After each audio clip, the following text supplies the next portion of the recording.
রাত্রে তেলাওয়াত করলাম, শুনলাম, বুঝলাম, আর অনেক ফজিলত আছে, সেদিকে আমি যেতে চাই না। আমি যেতে চাই আয়াতের মধ্যে আল্লাহ পাক কি বোঝাতে চেয়েছেন। আল্লাহ রাব্বুল আলামিন বললেন, আল্লাহু লা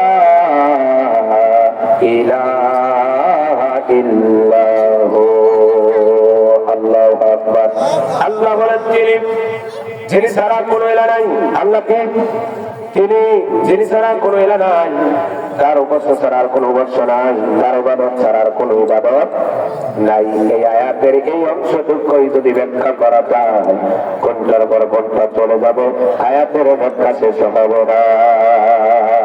কথা বলেন ঠিক কিনা? আচ্ছা বলেন তো, একমাত্র ইবাদত করবো কার? কার ইবাদত করবো? আল্লাহর ইবাদত করার কথা বলছে। কে বলছে? আল্লাহ বলেছে। কি বলেছে? যে আমি আল্লাহ, আমি আল্লাহ ছাড়া কার ইবাদত তোমরা করো না। কিন্তু বলেন তো, দুঃখের বিষয় হলো কথাটা সত্য, যেই ব্যক্তি নামাজ পড়ে না, ওকে আল্লাহর কথা মানলো, আল্লাহর ইবাদত করলো, বলেন তো দেখি কার ইবাদত করেছে? শয়তানের। কার ইবাদত? জোরে বলেন, কার ইবাদত? শয়তানের ইবাদত করেছে। আল্লাহ বললেন কি? আমার ইবাদত করো। কার ইবাদত করার কথা বলেছে? আল্লাহ বলেন যিনি ছাড়া আর উপাস্যকারী কেউ নাই, ওই আল্লাহর ইবাদত করতে হবে। আমার প্রশ্ন হলো, যে ব্যক্তি নামাজ পড়লো না, ওই ইবাদত করলো শয়তানের। যে ব্যক্তি কোরআন তিলাওয়াত করলো না, যে ব্যক্তি করলো, ওই ব্যক্তি আল্লাহর ইবাদত করলো। আর যে ব্যক্তি কোরআন তিলাওয়াত করলো না, ওই ব্যক্তি শয়তানের ইবাদত করলো। কথা বলে ঠিক কিনা? এবার চিন্তা করে দেখেন তো, যে ব্যক্তি জেনা করলো, ওই ব্যক্তি শয়তানের আমল করলো, শয়তানের ইবাদত করলো। কি কথা বলে ঠিক কিনা? আল্লাহর ইবাদত করলো না। যে ব্যক্তি জেনা করলো, চুরি করলো, ডাকাতি করলো, হুমকি ধমকি মারলো, তাহলে এবার চিন্তা করেন তো দেখি, ওই ব্যক্তি কি, ওই ব্যক্তির সাথে কি আয়াতের এই অংশের কোনো মিল আছে নাকি? খালি বললাম আর দিলাম, তা হলো নাকি? হ্যাঁ, জানতে হবে, বুঝতে হবে যে আল্লাহ ছাড়া আর কোনো মাবুদ, আর কোনো মাবুদ নাই। যদি আপনার কোনো মাবুদকে মেনে নেন, তাহলে আপনার সে জাহান্নামী, জাহান্নামী। কথা বলেন ঠিক কিনা? এই মাথা রাখতে হবে একমাত্র কার কাছে? আল্লাহর কাছে। কোন পীর বাবাদের কাছে না, গাছতলা, বাসতলা, মাজার তলা কোনোদিন হবে না। কথা বলেন ঠিক কিনা?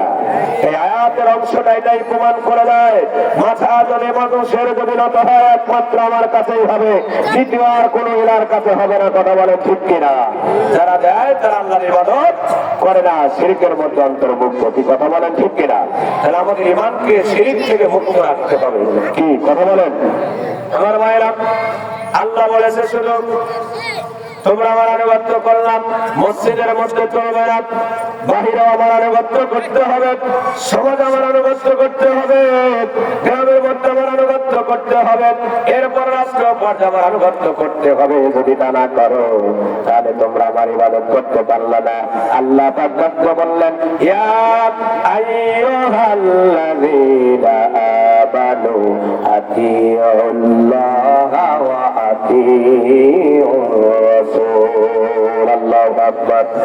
উলিল আমরি মিনকুম। আল্লাহ পাক বলছে, তিনটা লোকের আনুগত্য করতে হবে। এক নাম্বার হলো আল্লাহর। কার আনুগত্য করতে হবে? দুই নাম্বার হলো রাসূলের। তিন নাম্বার হলো উলুল আমর। আর এই উলুল আমর আমল করবে ততক্ষণ পর্যন্ত আনুগত্য করতে হবে। এই উলুল আমর নিয়ে যারা দেশ পরিচালনা করে, এদেরকে মানতে হবে। আর এরা এই দুইটার আনুগত্যের মাধ্যমে যদি রাষ্ট্র চালায়, তাহলে তাদের আনুগত্য করতে হবে ফরজ। কথা বলেন ঠিক কিনা? আমার ভাইরা, আজকে আমরা আনুগত্য আল্লাহর করব, রাসূলের করব। আল্লাহর রাসূলের মধ্য দিয়ে যারা আনুগত্য, যারা নেতৃত্ব দেবে, তাদের আনুগত্য করতে হবে। কিন্তু বর্তমান আনুগত্য যাদের করি, তারা হলো শয়তানের দোসর। এই কথা বলে ঠিক কিনা? যাদের আমরা আনুগত্য করি, তারা শয়তানের দোসর। না আছে ওদের ঈমান, না আছে ওদের আমল, না আছে রাসূলের সুন্নাহ, না আছে কোরআনী জিন্দেগি। কথা বলেন ঠিক কিনা? ওদের কোরআনী জিন্দেগিও নাই। সারা শরীরের মধ্যে বুলেট মারলে একটা রাসূলের আনুগত্য পাওয়া যাবে না। তাদের আনুগত্য আমরা করি। তাহলে আয়াতকে আমরা কি করব? আল্লাহ রাসূল বললেন আয়াতে, আল্লাহ যা বললেন আয়াতের অংশটা আমরা কি বলবো? আজ দাড়ি নাই, টুপি নাই মাথায়, তারপরে পরনে সুন্নতি পোশাক নাই, ও সূরাতুল ইখলাস বলতে পারে না, ফাতিহা বলতে পারে না, এবং নামাজের দ্বারের কাছেও না, বেগানা অশ্লীল মহিলা কাছের ওঠা বসা করে, চরিত্রহীন লম্পট চোর ঘুষখোর এমন ব্যক্তির আনুগত্য আমরা করি কি করি না? এমন লোকের আনুগত্য করে যদি বলে আমরা আল্লাহর ইবাদত করি আর নামাজ পড়ে যতই ভুল করি, মরার পরে জান্নাত পাওয়া সম্ভব না। কি কথা বলেন ঠিক কিনা? আনুগত্য করতে হলে রাসূলের উত্তরসূরি যারা হবে, সুন্নাহ অনুযায়ী যারা জীবন পরিচালনা করবে, কোরআন অনুযায়ী যারা জীবন পরিচালনা করবে, মানুষ যাকে বলবে চরিত্রহীন, চরিত্রবান, নেককার, পরহেজগার, আবেদ, এই ব্যক্তি যদি নেতা হয়, মানুষের কখনো কষ্ট, কখনো অশান্তি, অরাজকতা, জুলুম, নির্যাতনের রোল ইস্তেমাল চলবে না। ওই ব্যক্তির আনুগত্য করতে হবে ফরজ। কথা বলেন ঠিক কিনা? আনুগত্য তাদেরই করতে হবে। কিন্তু আজকে আনুগত্য করি কার? চেয়ারে বসে থাকে কারা? সবচেয়ে লম্পট ব্যক্তি যে সেই। কথা বলেন ঠিক কিনা? আজকে বললে চলবে না। কথা বলেন ঠিক কিনা? যার কোরআনের জ্ঞান নেই, কি ফয়সালা দিবে? ওর ভিতরে থেকে তো বেইনসাফি বের হবে, ইনসাফ বের হবে না। কথা বলেন আমার ভাইয়েরা, যদি ইনসাফ ভিত্তিক কাজ করতে চান, এই স্কুলে ধরা সমাজকে যদি পরিবর্তন করতে চান, এই লম্পটহীন সমাজকে যদি আপনি পরিবর্তন করতে চান, তাহলে এই সংসদে যেতে হবে তাদের যারা কোরআন অনুযায়ী রাষ্ট্র পরিচালনা করবে। কথা বলেন ঠিক কিনা? তা না হলে আর আমাদের উপায় না, ঈমান আমল সব শেষ। আমার ভাইয়েরা, আজকে সুদখোরের পরিবর্তন হয়েছে, সুদের পরিবর্তন হয় নাই। কথা বলেন ঠিক কিনা? দুর্নীতিকারী পরিবর্তন হয়েছে, দুর্নীতির পরিবর্তন হয় নাই। আজ ঘুষখোরের পরিবর্তন হয়েছে, ঘুষ পরিবর্তন হয় নাই। দুর্নীতিকারী পরিবর্তন হয়েছে, দুর্নীতিকারী পরিবর্তন হয় নাই। মাহফিল বন্ধকারী পরিবর্তন হয়েছে, মাহফিল বন্ধ করা বন্ধ হয় নাই।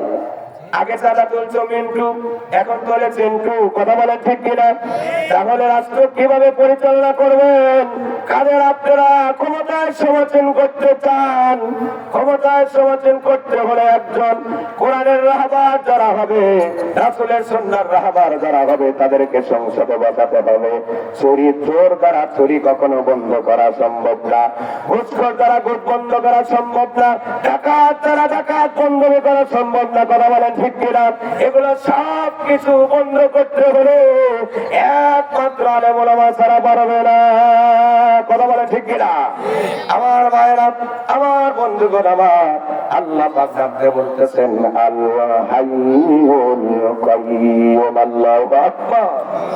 আল্লাহ পাক রব্বুল আলামিন চিরঞ্জীব, ওনার লয় নাই, ক্ষয় নাই, মরণ নাই। আল্লাহু আকবার বলেন। কিন্তু আমাদের মরণ আছে না নাই? কিন্তু আমাদের কাজ কর্ম এমন হয়ে গেছে, থেকে যেমন আমরা মরবো না। কথা কন ঠিক কিনা? আমাদের চলাফেরা, ওঠা বসা, লেনদেন, কথাবার্তা সব কিছু মিল করে দেখা যায় যে আমরাও মনে হয় মরবো না।